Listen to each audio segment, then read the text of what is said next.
අදත් ඔබව සාදරයෙන් පිළිගන්නවා ලංකා ඩ්‍රයිවර් YouTube channel එකකින්. මේ YouTube channel එකකින් ඔයාලට හැමදාම කියලා දෙන්නේ රියදුරු කාර්යයේදී ඔබට අවශ්‍ය වෙන යම් කිසි දෙයක්. ඉතින් ඔයාලා අපේ channel එක subscribe කරලා අපිට සහයෝගයක් දෙන ගමන් මේ දේවල් ඔයාලත් ඉගෙන ගන්න අවස්ථාවක් ළඟා කරගන්න කියලා අපි කියනවා. මම අද ඔයාලට කියලා දෙන්නේ රියදුරු අසනයේදී ඔබට පෙනෙන සහ නොපෙනෙන ඉසව් පිළිබඳව හඳුන්වලා දෙන්නයි මම හදන්නේ.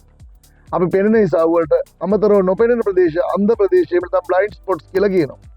ඔබ හිතනවා වාහනේ ඉඳගත්තාම වාමුවාවෙන් දෙපස බලන කණ්ණාඩි මැද කණ්ණාඩි පසුපස බලන කණ්ණාඩි ඔබට පේන දේ ප්‍රමාණවත් කියලා. නමුත් ඔබට නොපෙනෙන ප්‍රදේශ කිහිපයක් තියෙනවා.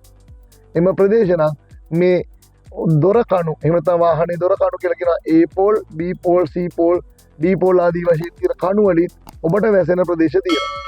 ඒත් එක්කම වාමුවාවේ තියෙන සවි කරලා තියෙන ඔබ කැමරාවක් සවි කරලා තියෙනවා නම් ඔබ යම් කිසි ස්ටිකර් අලවලා තියෙනවා නම් ඒ වගේ දේවල් වැසෙන තැන් තියෙනවා.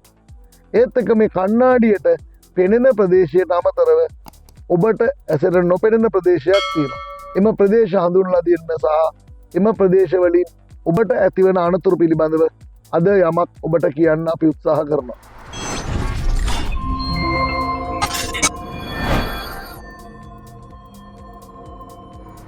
දැන් බලමු අපි වාහනේ කණ්ණාඩියට පේන සහ නොපෙනෙන ප්‍රදේශ පිළිබඳව. දැන් ඔබට මේ කණ්ණාඩියේ වාහනේ දාර දිගේ කණ්ණාඩිය මගින් වාහනේ දාරේ දිගේ මේ කොටස පේනවා. නමුත් මේ කණ්ණාඩියෙන් පේන්නේ නැවතත් මෙන්න මේ ඉරට එනකම් විතරයි. එහෙමනම් මෙන්න මේ එක කියලා ගහලා තියෙන ත්‍රිකෝණය සම්පූර්ණයෙන්ම ඔබට කණ්ණාඩියේ පේනවා. අපි විශ්වාස දරන්නේ මේ කණ්ණාඩියේ පේන ප්‍රදේශය. නමුත් මේකෙන් මේ දෙක ත්‍රිකෝණයට එනකොට කණ්ණාඩියෙන්වත් ඔබට ඇසෙන්වත් මේ ටික පේන්නේ නැහැ. මේ ටිකට අපි කියනවා බ්ලයින්ඩ් ස්පොට් එක කියලා. ඊට පස්සේ අපි ඇවිදගෙන මෙන්න මෙතනට ආවහම ඔබට රියදුරු ආසනයේ ඉන්නවා නම් ඇහෙන් පේනවා මේ ප්‍රදේශය මේ දෙක කියන කොටස අපි කියනවා බ්ලයින්ඩ් ඒරියා එකක් කියලා. මේ කොටස ඔබට පේන්නේ නැහැ.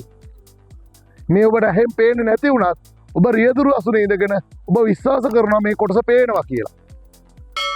ඊට පස්සේ මෙන්න මේ ත්‍රිකෝණයෙන් ඊළඟ තුන්වෙනි කොටුවට එනකොට මේ කොටස ඔබට ඇහෙන් පේනවා. ඔබට ඇහෙන් පේනවා. නමුත් ඒ කොටසත් ඔබට මෙන්න මේ චූටි ප්‍රමාණය අංක 4 කියලා මම ලකුණු කරලා තියෙන ත්‍රිකෝණය අංක 4 කියලා ලකුණු කරලා තියෙන ත්‍රිකෝණය අංක 4 කියලා ලකුණු කරලා තියෙන ත්‍රිකෝණය මෙන්න මේ වාහනේ කණුව නිසා වැහෙනවා. ඊට පස්සේ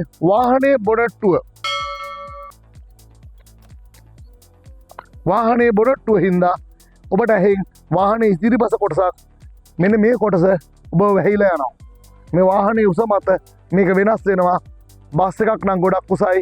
බස් එකක් ඉස්සරහා හිටගෙන හිටියොත් වාහනේ රියදුරාට පේන්නේ නැහැ. ඊට පස්සේ වාහනේ දිගානෝ මේ වාහනේට මම ලකුණු කරලා තියෙන්නේ. වාහනේ බොට්ටුවේ මෙන්න මෙතනින් පස්සේ පොළොව පේන්න ගන්න. ඊට පස්සේ නැවතත් මෙම ත්‍රිකෝණය වාහනේ වම් පස ඉදිරි වාමුවාවේ කණුවට මේ කොටස වැහෙනවා. මෙන්න මේ කොටස් වලට අපි කියනවා පෙනෙන සහ නොපෙනෙන ප්‍රදේශ කියලා. ඒක වාහනයෙන් වාහනයට වෙනස් වෙනවා. එක් කොටස් වල මේ නොපෙනෙන ප්‍රදේශ හින්දා වෙන අනතුරු බොහොමයක් තියෙනවා.